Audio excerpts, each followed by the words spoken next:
In this video, I thought I would analyze all the 20 participants of the original televised Royal Rumble match from 1988, which was won by Hacksaw Jim Duggan, last eliminating One Man Gang. Number 1, the first ever televised Rumble entry was Bret the Hitman Hart, who is in my top 10 wrestlers lists. He's one of my favorites of all time. He was had a fantastic run in the Hart Foundation with Jim the Anvil Neidhart, who was number 4 in this Royal Rumble event. Then went on to have memorable Intercontinental title reigns against Mr. Perfect and Davey Boy Smith and Shawn Michaels. He'd go on to become a 5-time champion, having even more memorable matches with the likes of Kevin Nash at Survivor Series 95. If you haven't checked out that match, I would recommend it. So Bret Hart, without doubt, one of the all-time greats. Number 2 is Tito Santana. He appeared at a match at every WrestleMania from 1 to 8. He also was in a match with Papa Shango at WrestleMania 9, but it was a dark match. Tito Santana, he got inducted into the Hall of Fame in 2004 by Shawn Michaels, his WrestleMania 8 opponent. He was a very, very sound technical wrestler and still wrestles, I believe. Number 3 is the Natural Butch Reed. Now, obviously I've seen the Natural Butch Reed, but I'm not very familiar with him in wrestling, as this took place in 1988. I started watching in 1991, so Natural Butch Reed was away from the WWF by then, so I'm not very familiar with him. But he had a match with Macho Man at WrestleMania 4. I thought he was a mediocre sort of wrestler, slightly before my time.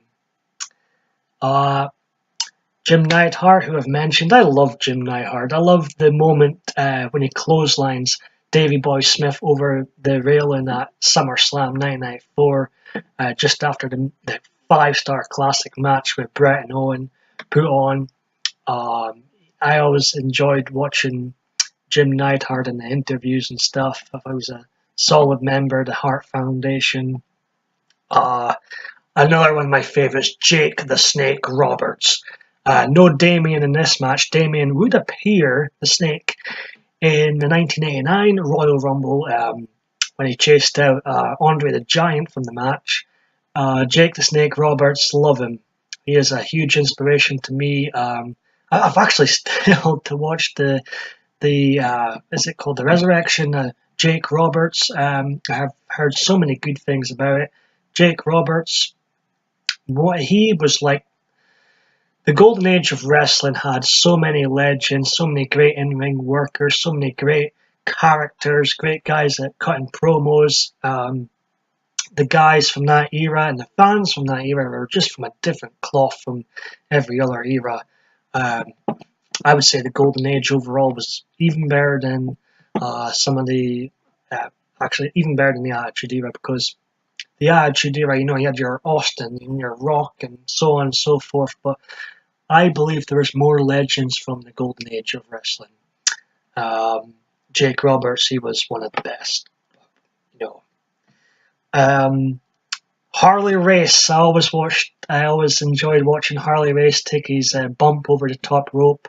It would always be the same bump over the top rope. He'd flip over the top rope and he'd always land on his head. He got inducted into the Hall of Fame in 2004 as well, like Tito Santana. I love hearing the backstage stories about Harley Race. He was a tough son of a bitch. Nothing but respect for Harley Race. Next we have Jumpin' Jim Bronzell. Both the Killer Bees are in this one. B. Brian Blair entered at number 15. Jumpin' Jim Bronzell entered my favorite number 7, 007. The Killer Bees, they seem to be, again, they were slightly before my time. By the time I started watching, the Killer Bees had faded away from the WWF. But the work I've seen them in, I've seen them in the 1987 Survivor Series. huge elimination tag match. And I thought they were okay from what I've seen.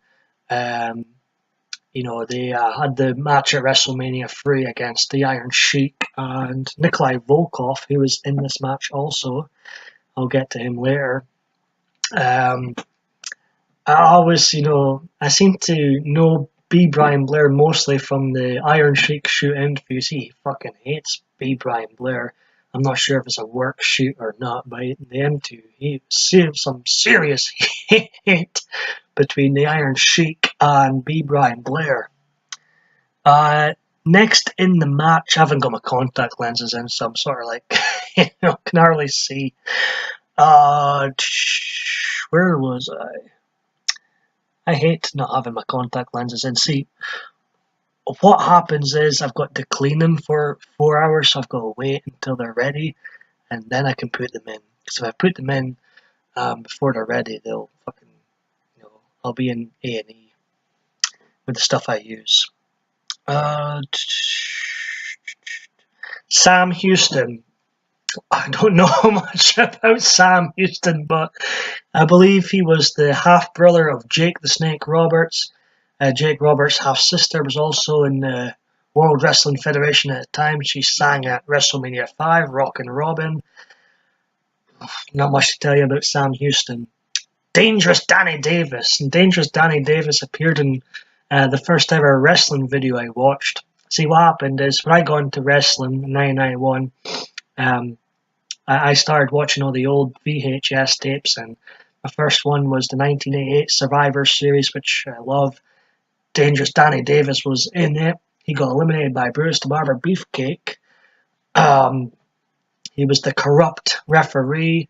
He also featured in the six-man tag match at WrestleMania 3. He was teaming with the Hart Foundation, and they defeated the Dynamite Kid, Davey Boy Smith, and Tio Santana. Outlaw, no, not quite there yet.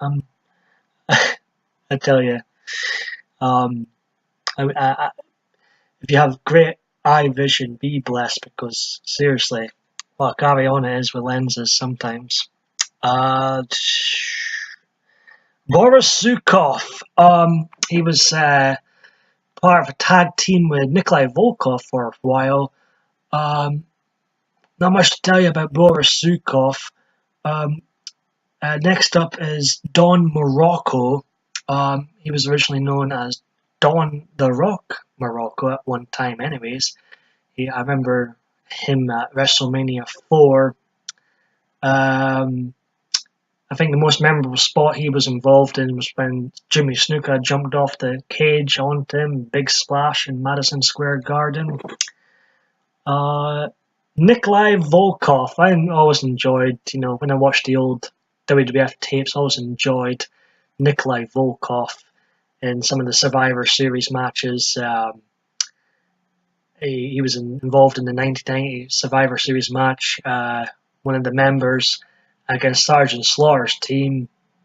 I remember when they first started bringing in legends to the new WWE games at the time, WWE Here Comes to Pain, SmackDown Here Comes to Pain rather, and Nikolai Volkov was one of the legends in the game. I was like, what a random choice this is, but I enjoyed playing with Nikolai Volkov, and he's one of the he was one of the top stars of the mid 80s.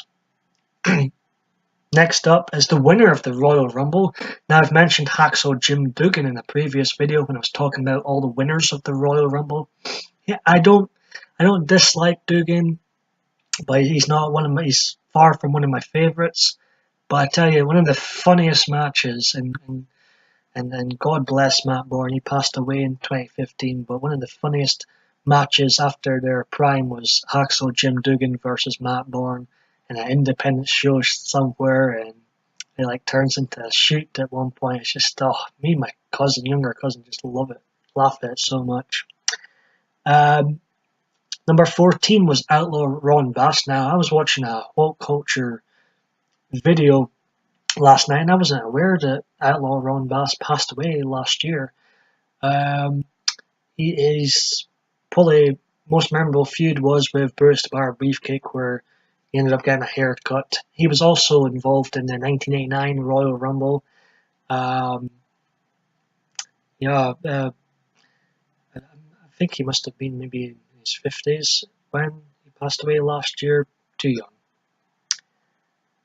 B. Brian Blair covered Hillbilly Jim. I always thought, I don't know, I've heard he's such a nice guy too, but I was never really a fan of Hillbilly Jim. I never really bought into his wrestling personality. I remember he'd come back now and again to be part of the Godwin team and stuff, or managed him. But I was never a big fan of Hillbilly Jim. He didn't really do anything for me. Dino Bravo, number 17, he was shot in 1991. He was a part of the first wrestling event I watched, the Survivor Series 88, which I've mentioned. He was one of the co-captains with Andre the Giant, coming in down with their down to the French national anthem. I love the French national anthem. It's nice to listen to. Dino Bravo is involved in one of our memorable skits with the Ultimate Warrior during the debut of Earthquake. They were doing that press up shit in the ring, and he got Earthquake into the ring, and Earthquake literally squashed the Ultimate Warrior in his debut. So he's involved in memorable runs with the Ultimate Warrior, and had a couple of matches with Hulk Hogan too. Next is the Ultimate Warrior. You know, Mr.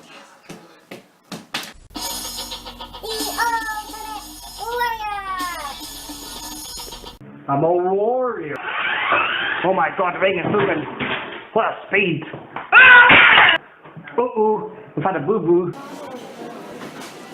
Finally, I can play the Ultimate Warrior. Finally! There has been no one quite like the Ultimate Warrior.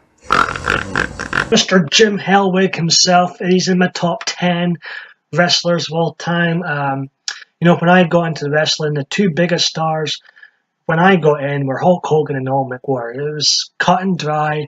Then there was Macho Man at 3 and say Jake Roberts at 4, but the two very top stars all the kids loved was Hulk Hogan, Ultimate Warrior. If Hulk Hogan was the Mickey Mouse of the WWF during that time, Ultimate Warrior was Donald fucking Duck. Love him. Then One Man Gang was number 19. There was only 20 participants in this particular event. The rest would be 30, with the exception in 2011, which had 40 men in the ring. One Man Gang, I preferred his, even though it's looked down upon as not being politically correct. He became Akeem the African Dream later on, and I preferred him in his run as that. And he had the sickest, him and the Big Boss Man and the Slickster had the sickest theme music ever.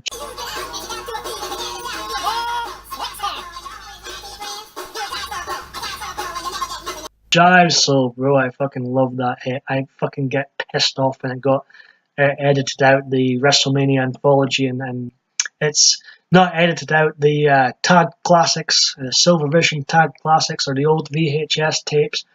And I don't think it's edited out on the network either, but that tune should never. Why? I hate when they do that bullshit, edit out some of the classic theme tunes. Pisses me off. And final entry was the Junkyard Dog, who had a match with Harley Race at WrestleMania 3.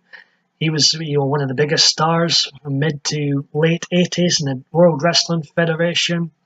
He passed away way too early, I believe in 1995, and was inducted into the Hall of Fame in 2004.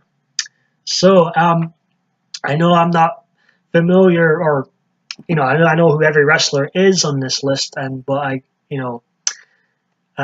don't know much about some of them. But I thought it would be a fun video to give my analysis and my blunt, honest opinion on the participants of the 1988 Royal Rumble. If I feel this video was fun, I'm going to do 1998 next. I'm going to go 10 years on. I think it'd be a a bit too much of a done start doing each year. Perhaps this will turn into an annual thing, and I'll be doing 1989, 1999, and 2009 next year. And this year, if I feel like this video went well, I'll do 1998 and 2008.